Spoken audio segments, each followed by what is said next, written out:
Hello दोस्तों, कैसे हैं आप सब। आज की हमारी कहानी है इल्जाम। अगर अच्छी लगे तो चैनल को लाइक शेयर और सब्सक्राइब करना ना भूलें। नंदनी नंदनी कहाँ हो तुम। रितेश घर में घुसते ही चिल्लाया। बेटा नंदनी तो अभी तक आई नहीं और महारानी का फोन भी बंद आ रहा है। रितेश की माता जी शांति जी मुंह बनाकर बोली, क्या आई नहीं। पर बाहर तो बहुत तेज बारिश हो रही है। उसे देर होनी थी तो मुझे फोन कर देती, मैं लेने चला जाता। रितेश चिंतित स्वर में बोला, तू क्यों परेशान है जब उसे ही परवाह नहीं। देख बेटा, मुझे बहू के लक्षण कुछ ठीक नहीं लगते। यूं देर से घर आना शरीफ घर की बहुओं को शोभा नहीं देता। फिर ऑफिस का टाइम जब 10 से 6 का है तो उसे 7 बजे तक घर आ जाना चाहिए। शांति जी बोली, नहीं माँ, ऐसा कुछ नहीं है, हो जाती है देर कभी कभी, उसमें क्या है। रितेश बोला, पर उसका चेहरा देखकर लग रहा था शांति जी की कही बात उसके मन में अशांति फैला रही है। रितेश अपने कमरे में आ गया और नंदनी को फोन मिलाने लगा, पर यह क्या, उसका फोन तो अब भी बंद आ रहा था। उसे चिंता भी हो रही थी, साथ ही साथ नंदनी की लापरवाही पर गुस्सा भी आ रहा था। तभी घड़ी की सुई ने 9 बजाए। रितेश गाड़ी की चाबी उठाए बेचैनी से दरवाजे की तरफ। तभी दरवाजा खुला और नंदनी घर में दाखिल हुई। कहाँ थी अब तक, और तुम्हारा फोन क्यों बंद आ रहा है। रितेश ने आगे बढ़ नंदनी का हाथ तेजी से पकड़ते हुए पूछा।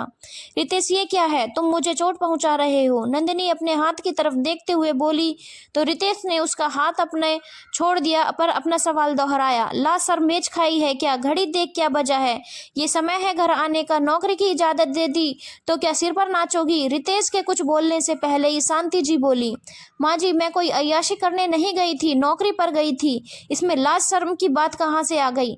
नंदनी सास से बोली। नंदनी, ये क्या तरीका है माँ से बात करने का तुम्हारा। ऑफिस 6 बजे बंद होता है, अब 9 बज रहे हैं, इतनी देर बाद आओगी तो चिंता तो होगी ना। रितेश उखड़े स्वर में बोला। रितेश, अगर चिंता होती तो माँ जी का स्वर ऐसा नहीं होता। ये तो सरासर मुझ पर इल्जाम लगा रही हैं, जैसे मैं कहीं से अय्याशी करके आ रही हूँ।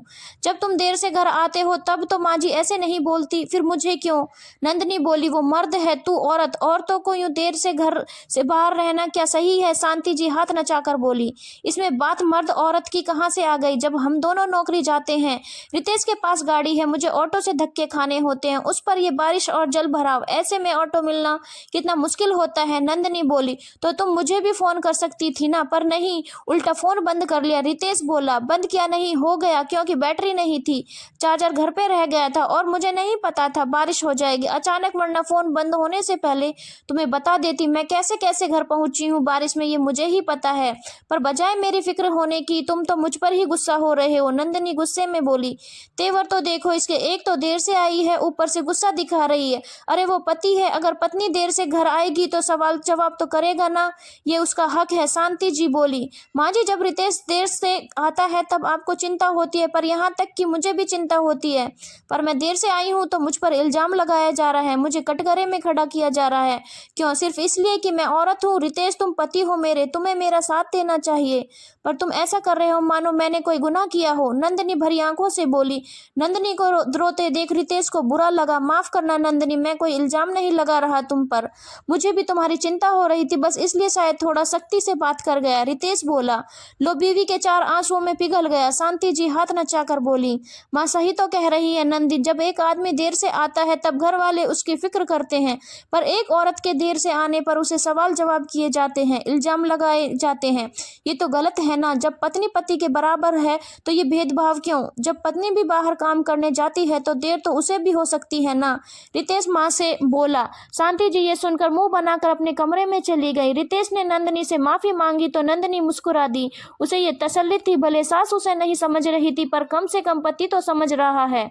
दोस्तों, अक्सर समाज में ऐसा ही होता है, आदमी बेवजह से भी देर घर आए तो उसे कोई सवाल नहीं किए जाते, अगर औरत को किसी वजह से देर हो जाती है तो उस पर इल्जाम लगाए जाते हैं। आज जब पति पत्नी दोनों कंधे से कंधा मिलाकर चल रहे हैं तो क्या ये भेदभाव सही है। आप कमेंट बॉक्स में हमें बताएं। अगर आपको कहानी अच्छी लगी हो तो चैनल को लाइक शेयर और सब्सक्राइब करना ना भूलें।